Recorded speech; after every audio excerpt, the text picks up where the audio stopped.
बच्चों, आज हम शेमुषी प्रथम भाग के कल्पतरुः इस पाठ को पढ़ेंगे। चतुर्थ पाठ कल्पतरुः। प्रस्तुतो अयं पाठः वेताल पंचविंशतिः इति प्रसिद्ध कथा संग्रहात् संपादनं कृत्वा संग्रहितो अस्ति।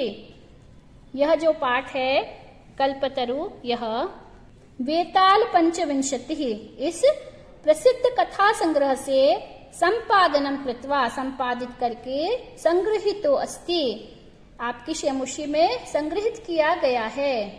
अत्र मनोरंजक घटनाभिः विस्मयकारी घटनाभिश्च जीवन मूल्यानां निरूपणं वर्तते। इसमें मनोरंजक घटनाओं के द्वारा और विस्मयकारी अद्भुत घटनाओं के द्वारा जीवन के मूल्यों का निरूपण चित्रण किया गया है। अस्यां कथायां पूर्व कालतः एव स्वगृहोद्याने स्थित कल्पवृक्षेण जीमूतवाहनः लौकिक पदार्थान् न याचते।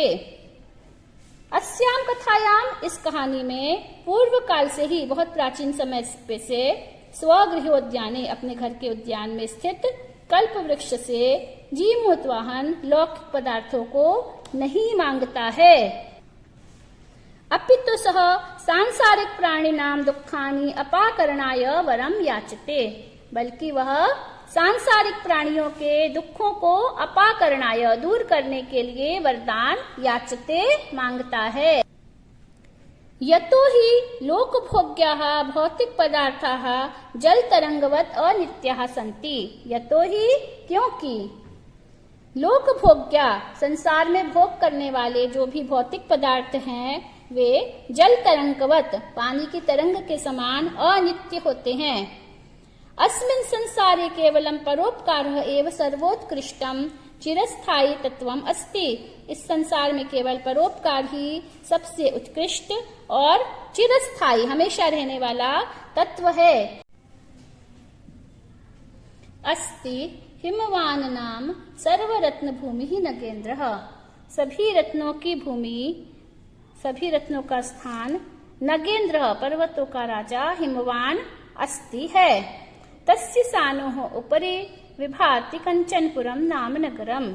उसकी सानु के ऊपर, शिखर के ऊपर कंचनपुर नाम का एक शहर विभाति, सुशोभित हो रहा है, सुशोभित होता है।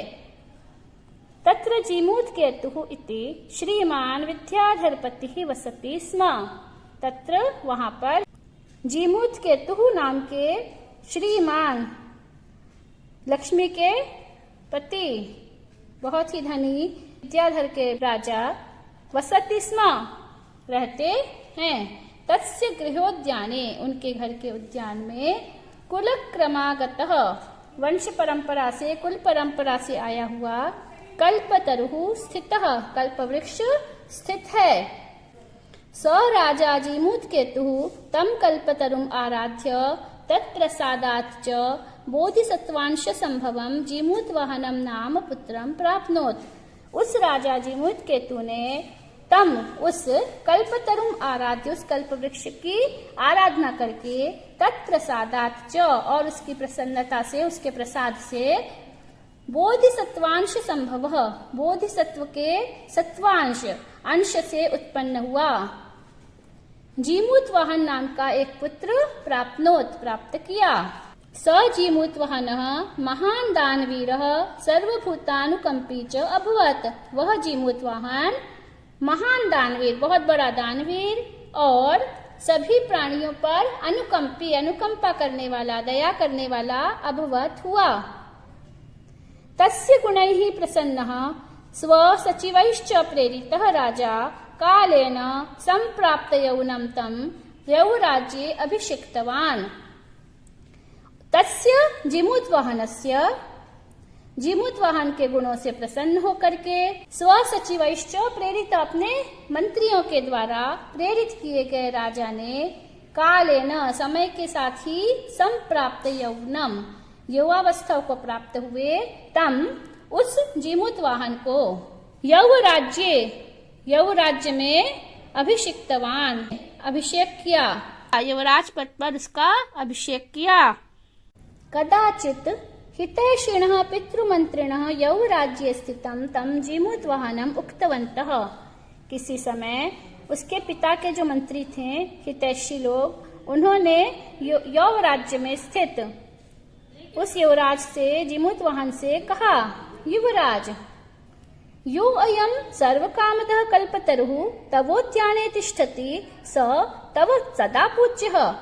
हे युवराज, जो यह सर्वकामदः सर्वी कामनाओं को देने वाला, कल्पतरु तव उद्याने तुम्हारे उद्यान में, अ के बाद में ऊ हुआ है और ओ हो गया, गुण संधि है, स तव सदा पूज्य, वह तुम्हारा हमेशा पूज्य है, पूजनीय है।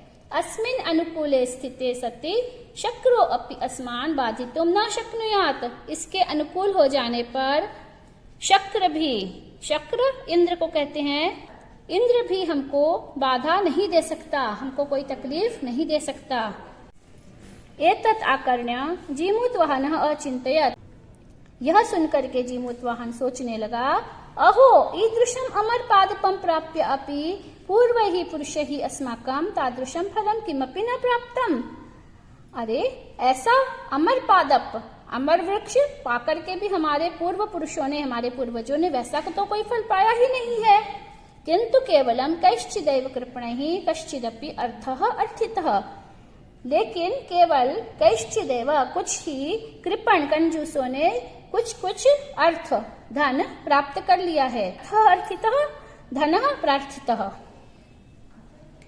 तद अहम अस्मात् कल्पतरोः अभीष्टं साधयामि, तो फिर मैं तो इस कल्प वृक्ष से अपने मन की इच्छा पूर्ण करूंगा, साधयामि, अभीष्ट फल को प्राप्त करूंगा। एवं आलोच्य, ऐसा सोच करके, सह पितुः अंतिकम आगच्छत, अपने पिता के अंतिकम समीपम, पिता के समीप आया। आगत्य च सुखम आसीनम पितरम एकांते न वेदयत, और आकर के सुख में बैठे हुए पिताजी से एकांत में निवेदन किया। निवेदन किया।